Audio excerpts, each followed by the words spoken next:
Hello everyone. Ano po ba ang policy sa renewal ng accreditation of Pollution Control Officer? Pwede natin gawing reference itong EMB Memorandum Circular number 2020-28 at ito ay signed by Engineer William P. Cunyado, the director. Ito naman ay issued on July 15, 2020. So meron tayong EMB Memorandum Circular 2020-28, subject clarification on the renewal and revocation of accreditation of Pollution Control Officer. Ang take ko dito sa policy na ito, which is hindi naman final, pwede nating itanong yan sa EMB mismo. The renewal of the PCO accreditation shall be based on the following. Meron ditong apat na items.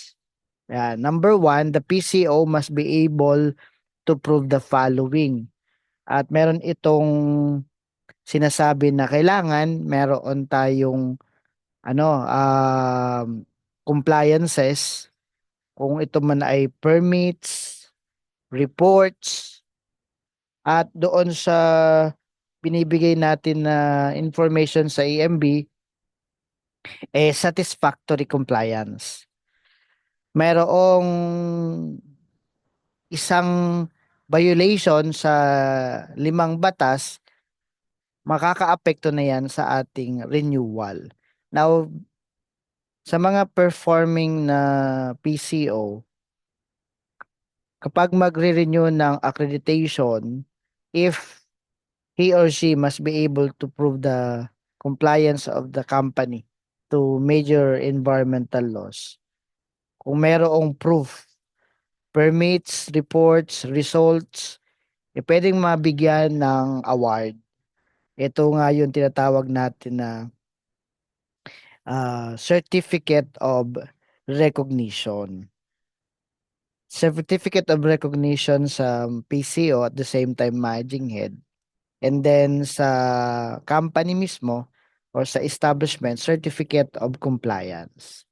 So kapag magre-renew ng PCO accreditation, item number one, dapat ma-prove mo na compliant ang iyong company sa mga requirements ng batas. Number two, kapag ka hindi compliant sa isa o higit sa isa na environmental laws, pagka merong violation sa batas sa kanyang IRR o sa mga reports, pwedeng ma-issuehan ng non-performance o certificate of non-performance. Sorry, notice of non-performance. Yun ang tama. So pagka na-issuehan ka ng notice of non-performance, imbis na 3 years ang validity ng iyong accreditation, 1 year na lang. Pero lagi naman yan based pa rin sa evaluation ng EMB Regional Office. Basta meron tayong sinusunod dito na guideline, itong EMB MC 2020-28, na kapag may violation ng environmental laws, ang isang establishment or company, pwedeng ma-issuehan ng notice of non-performance ang PCO. At pagka magre-renew siya, imbes na 3 taon yung validity ng kanyang accreditation, 1 taon na lang. Tapos, kailangan mas uh, present compliance sa renewal ulit within 1 year para mabalik doon sa 3 taon na validity. So parang ang mangyayari, 1 year ang validity ng iyong certificate of accreditation upon renewal. Pag sa loob ng 1 taon wala namang naging violation ulit, babalik sa 3 taon. Kapag hindi pa rin naging compliant after mong mag-renew, 'di ba? Naging 1 year na lang yung validity ng iyong accreditation within a year, hindi pa rin naging compliant. Lalo sa pagre-renew po ng accreditation tapos merong violation, nagpapasa ka ng affidavit of commitment para mong sinasabing we are committed to comply with the requirements of major environmental laws. So kapag hindi pa rin naging compliant sa loob ng isang taon after na makapag-submit ka nga ng affidavit of commitment, mai-issuean ka talaga ng non-performance ulit.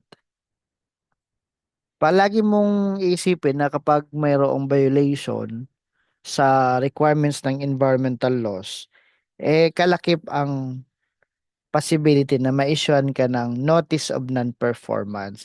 At kapag na-issuean ka ng ilang sunod-sunod ng non-performance, sabihin natin, halimbawa, sabihin natin 3 beses na na-issuean ka ng notice of non-performance, baka mahirapan ka ng magkaroon ng accreditation. So, titingnan natin yung reference niyan in the future kung meron ganyan. Let's say 3 taon, 3 beses ka nang na-issuean ng notice of non-performance, lalo in the same company or establishment. Baka mahirapan na tayo makapag-renew or worst scenario, di natin nababasa pa naman dito sa ating um, binabasang memorandum. Baka kung 3 beses ka nang na-issuean ng notice of non-performance, worst scenario, baka hindi ka na rin lang ma-accredit o kahit sa ibang region. Again, you can verify kung ilang notice of non-performance to PCO para hindi na ma-accredit o ma-revoke na nga ang accreditation natin. Ang EMB lang ang makakasagot sa atin yan. Although wala pa ditong nakasulat, mas magandang itanong natin yan sa EMB. Kasi dito may mga ground for revocation of the PCO accreditation. Sabi dito sa DAO 2014-02, sa halimbawa nakalagay dito sa section 14. Punta natin yung section 14 ng DAO 2014-02. Medyo loading lang. Doon nakasulat sa Revised Guidelines for PCO Accreditation, DAO 2014-02, Section 14, yung tungkol sa renewal. Yan. Sabihin natin dito, Section 14, the following shall be considered as gross violation and are grounds for revocation of PCO accreditation. At sinasabi dito sa letter C, yung ground for revocation at yung masasabing gross violation. Ano yon? Has received at least 3 notices of non-performance from EMB due to failure to perform any of the function indicated in Section 8. So mapapansin nyo talaga, nasambit naman dito, although ibang reference na kapag mayroon ng 3 notices of non-performance, yung tinutukoy dito sa EMB MC 2020-28, baka ma-revoke na ang ating accreditation. Hindi nga baka kasi sinasabi dito grounds. Pero subject to due process yan. Kasi dito sa section 8, which refers to accreditation, no? Yeah, meron mga disapproval na pwede mangyari. Halimbawa na nag-renew ka tapos meron kang 3 notice of non-performance, pwedeng disapprove. Sabi nga dito, the regional director shall act on the application for accreditation of the appointed or designated PCO within 15 calendar days from the receipt of the application. However, for disapproved application, the RD will officially inform the establishment of the ground for disapproval. So, meron talagang possible na ma-disapprove yung ating application for accreditation. At dito naman sa section yan 14. Yan, sabihin natin dito. The In the event that the accreditation of the PCO is revoked, the establishment shall immediately appoint or designate a new PCO, submit its name to the concerned EMB regional office, and seek accreditation within 15 calendar days from the receipt of the revocation order. So, possible ang ma-revoke ang ating accreditation due to gross violation at saka yung nasambit pang mga grounds for revocation of PCO accreditation like yung false submission of false documents or reports. Marami dito, misrepresentation of facts. And then has received at least 3 notices of non-performance from EMB, and then willful and deliberate discharge of untreated emissions or effluents and hazardous and toxic substances or waste to the environment. So possible ang disapproval ng application for accreditation, especially renewal, possible din na i-revoke bago pa nga mag-renew. So, yan ang ating napag-uusapan ngayon, EMB Memorandum Circular 2020-28 on the renewal and revocation of accreditation of PCO. Tandaan natin na number one, magre-renew tayo ng ating accreditation every 3 years.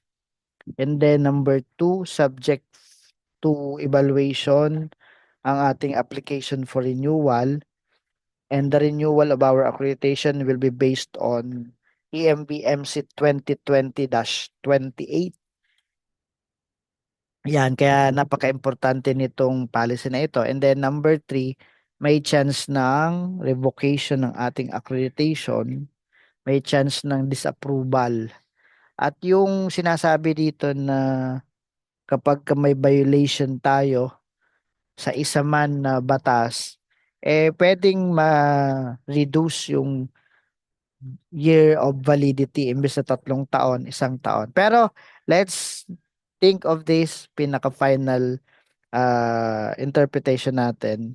Kapag ka nag-perform ka ng ating function as PCO, pwede kang ma-awardan ng certificate of recognition. Ganun din ang iyong managing head and syempre ang inyong company or establishment na nire-represent. So I hope you have learned something today. At kung meron kayong katanungan, pwede pong itanong nyo sa baba or maganda directly tayo sa EMB, Environmental Management Bureau, especially regional office. Kasi sila talaga nagpo-process ng ating application for accreditation as PCO. Kung meron ditong confusion, mas magandang itanong natin yan sa EMB. So guide lang yung ating ginawa. Thank you very much and God bless us all.